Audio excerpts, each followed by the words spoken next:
retractan de las denuncias que habían planteado. ¿Y cómo es posible esto, Manolo? ¿Cómo es posible que en diferentes ruedas de reconocimiento identificaran plenamente a los funcionarios y luego, nada más llegar a Herrera, a las pocas semanas mandan una carta al juez retractándose de lo que habían denunciado?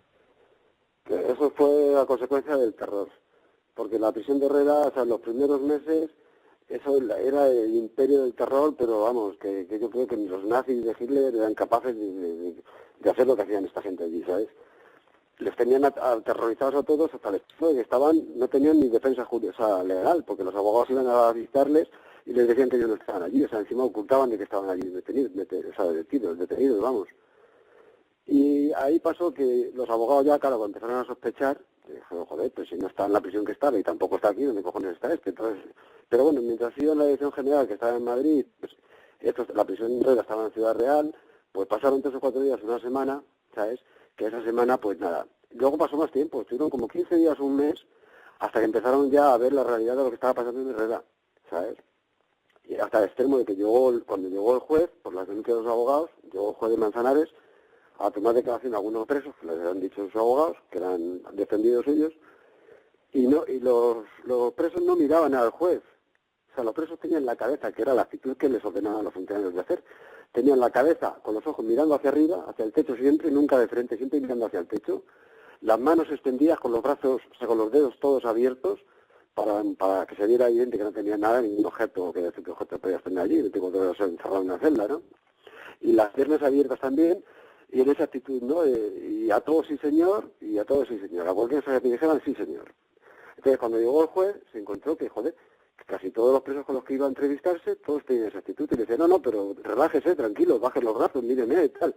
Sí señor, sus órdenes, sí señor. ¿Sabes? Y estaban tan aterrorizados que nadie se creía que fuera el juez, porque muchas veces les engañaban para luego apalearles, ¿sabes? Pues claro, no querían caer en la trampa de decir, esto es una mierda, esto no es un juez, es otro funcionario que se hace pasar por jueces para darle otro palizón, ¿sabes? Y entonces el juez sospechó y dijo, coño, aquí algo raro está pasando. Y ahí fue cuando se levantó la liebre esta, y efectivamente el Alfredo y el Pedro retiraron las denuncias, pero por torturas. Al Alfredo le hicieron comerse físicamente todas las denuncias que tenía allí, que tenían los funcionarios. Él tenía una carpeta pues con todo el dossier del caso de Agustín, ¿no? Entonces eso se lo hicieron comer.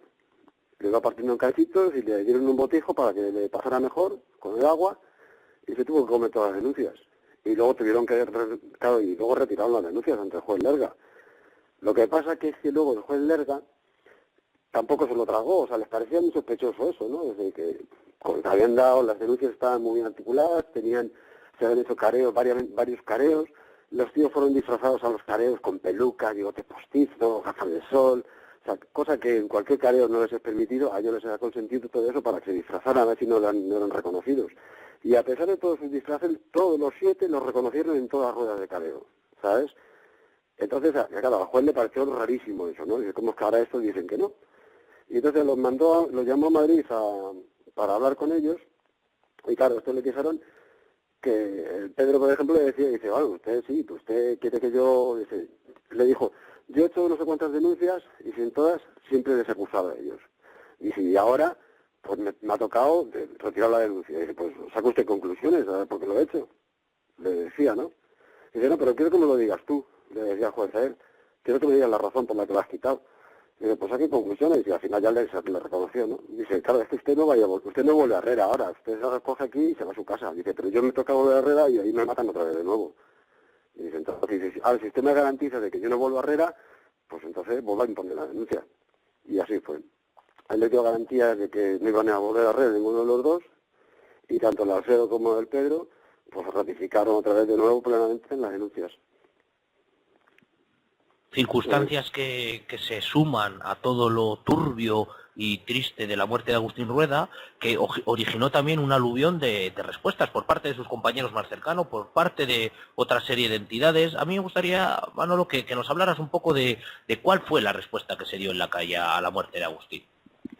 Pues en la calle, yo no sé de oídas porque yo estaba preso también, pero en la calle hubo, sobre todo en Barcelona, que era el entorno más de la catalán, sobre todo aquí en Barcelona y en Girona, en la parte de, donde vivía él, de Sallent, que es una zona minera aquí de muchos trabajadores, Pues aquí estaba esto en pie de guerra, hubo manifestaciones fortísimas de respuesta, y bueno, y luego en España, en toda España, yo creo que en Madrid también se armó muy gorda, o sea, hubo manifestaciones de apoyo en todos los sitios, porque hasta los socialistas apoyaban las manifestaciones, ¿sabes? O sea, que entonces estaban ellos en la oposición y apoyaron, ¿no? Porque claro, era un hecho, pues joder, que matar a una persona con esa impunidad, ¿no? Y luego falsearlo todo, porque hasta el último momento estuvieron engañando a los jueces y hicieron de todo, ¿no? Para intentar ocultarlo. Y además, la notificación de la muerte pasaron muchas horas, hasta que ellos prepararon la coartada de cómo de hacer ante el juez, cómo hacer, ¿sabes? Los médicos, todos, prepararse y coordinarse entre ellos, las respuestas, o sea, que tenían todo preparado, que gozaron de mucha impunidad. Y entonces esto, por la reacción popular fue fortísima, hubo muchísimas respuestas, que fue como un desahogo, ¿no? Pues que en realidad no se conseguía nada, pero por lo menos se notó que era una persona querida, ¿no? Y que era un chaval súper solidario con todo el mundo, ¿no? Y entonces, pues Pocos eso, días, sí, como te comentaba, o como comentábamos en la anterior entrevista en la que tratábamos de analizar cuáles habían sido las actividades de la Coordinadora de Presos en Lucha, sí, te comentaba que pocos días después de la muerte de Agustín, el por entonces director general de instituciones penitenciarias, Jesús Haddad, sí, era asesinado, era ametrallado a la puerta de su casa. La acción la reivindica el Grapo, algo sí. que en algunos círculos pues no sienta demasiado bien. A mí me gustaría que nos hablaras un poco también de todo eso.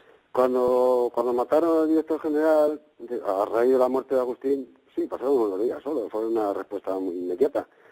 La verdad es que a todos nosotros nos pilló muy de sorpresa, porque nadie se lo esperaba, ¿no? Fue una cosa así, una reacción, no sé. Entonces hubo sectores que considerábamos que la respuesta no era asesinar al director general, sino pues intentar que no volviera a pasar nunca más eso, ¿no? Que pudiera matar a un preso con esa impunidad, ¿no? Pero el matar por matar, pues, hombre, hubo gente pues que se alegó, ¿no? Yo la verdad pues que tampoco puedo decirte que me pusiera triste por la muerte de él, o sea, pero creo que no fue muy beneficiosa en esos momentos porque se podrían haber conseguido muchísimas más cosas para el beneficio de todos los presos, ¿sabes?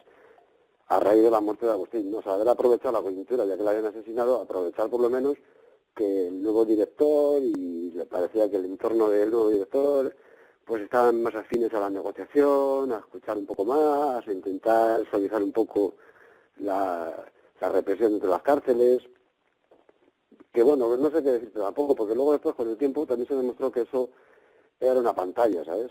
Eso de la negociación y demás, era una pantalla para suavizar, evitar en la medida de lo posible los motines, las autolesiones, es decir, las reivindicaciones de los presos, en la medida de que mientras tanto ellos iban gestionando y fabricando la Ley General Penitenciaria, que era una ley, pues de lo típico de Napoleón, del dividir y vencerás. Entonces el preso bueno tenía opciones a permisos, a una serie de beneficios, y los presos malos, no malos, los presos reivindicativos, los presos que eran los que realmente les molestaban a ellos, pues esos presos aislarlos, meterlos en celulares, con una vigilancia especial, o en las cárceles como Herrera, que estaban haciendo demasiada seguridad, y controlar a la población reclusa, así que fue lo que hicieron. O sea que no sé, hubo división de opiniones, pero yo con el paso del tiempo creo que no es que me alegre de la muerte de nadie, ¿no? Pero vamos, él tampoco, el director general este tampoco hizo nada para evitar que la gente muriera, porque no solo fue la muerte de Agustín, han muerto muchísimos presos en las cárceles, ¿sabes?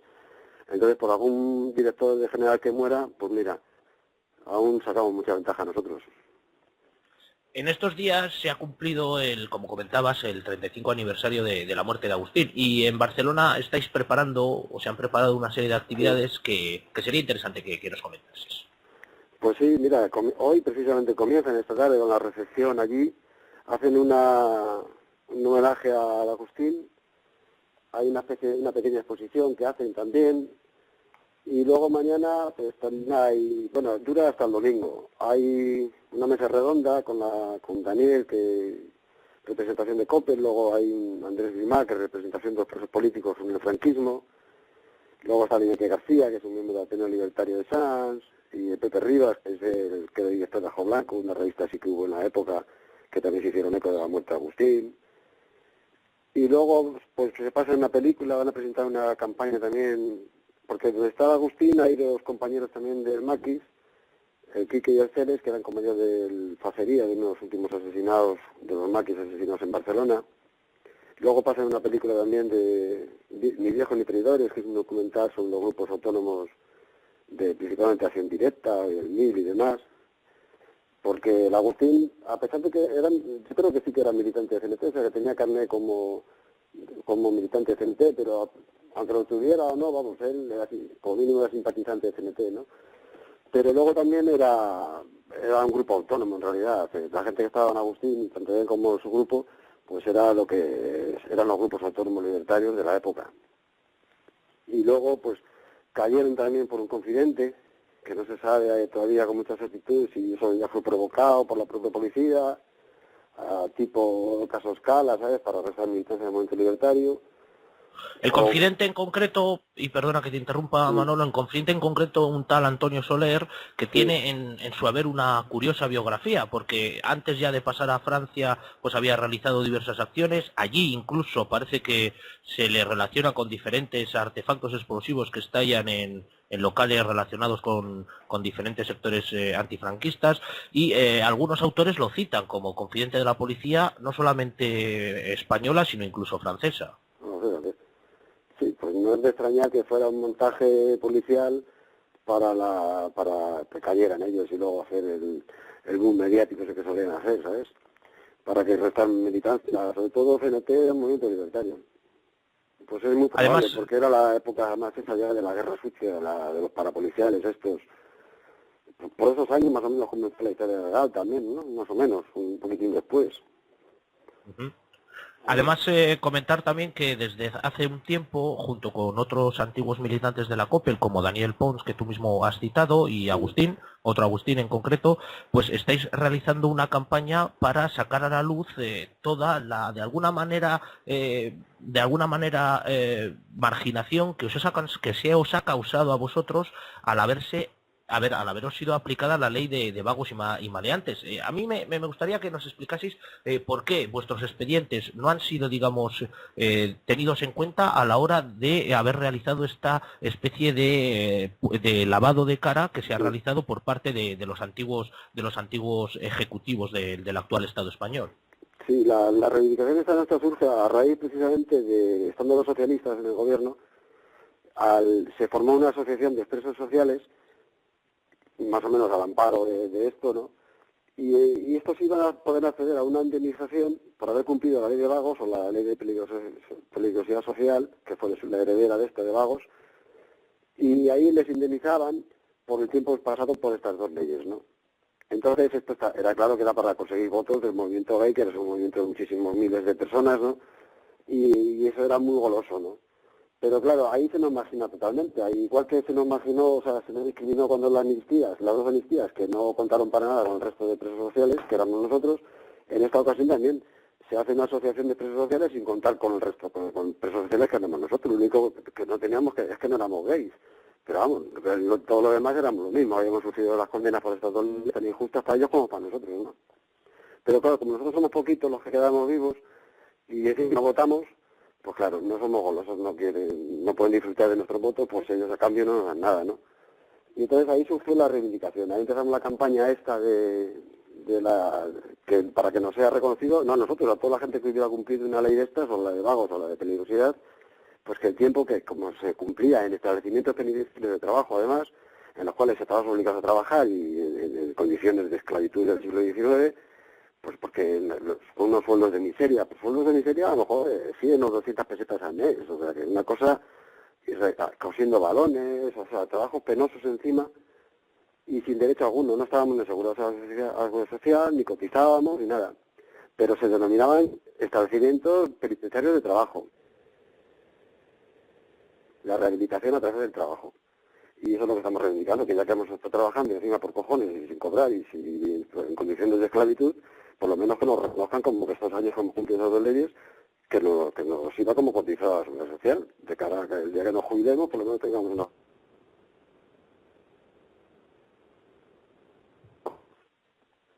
¿Y qué otra cosa?